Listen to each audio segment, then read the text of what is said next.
পাল্টাপাল্টি হামলায় উত্তপ্ত ভারত পাকিস্তান। কাশ্মীরে সন্ত্রাসী হামলার জেরে পাকিস্তানের 9টি স্থাপনায় একযোগে ক্ষেপণাস্ত্র হামলা চালিয়েছে। এই হামলার কয়েক ঘন্টার মধ্যেই ভারতের পাশে দাঁড়িয়েছে ইসরায়েল। 7 মে সামাজিক মাধ্যম এক্সে এক বার্তায় ভারতে নিযুক্ত ইসরায়েলের রাষ্ট্রদূত রেইভেন আজার জানিয়েছেন, সন্ত্রাসীদের জানা উচিত তাদের জঘন্য অপরাধের জন্য কোনো নিরাপদ আশ্রয় নেই। এছাড়াও ভারতের আত্মরক্ষার অধিকারকে সমর্থন করে ইসরায়েল। ইসরায়েলের এমন ঘোষণার পরই বসে নেই পাকিস্তানের মিত্ররাও।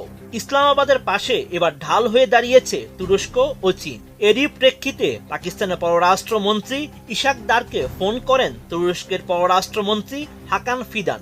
এ সময় ভারতের এই হামলাকে অপ্রস্তুত আগ্রাসন হিসেবে আখ্যায়িত করেন তুর্কি পররাষ্ট্রমন্ত্রী। এক বিবৃতিতে পাকিস্তানের পররাষ্ট্র মন্ত্রণালয় জানায়, আঞ্চলিক নিরাপত্তা পরিস্থিতি নিয়ে উদ্বেগ প্রকাশ করেছে তুরস্ক। এছাড়াও পাকিস্তানের পাশে থাকার আশ্বাস দিয়েছে এরদোয়ানের দেশটি।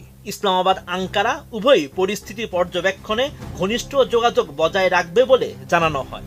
এর আগে পাকিস্তানের পাশে থাকার জন্য অটল প্রতিশ্রুতি পুনর্ব্যক্ত করেছে চীন। লাহোরে নিযুক্ত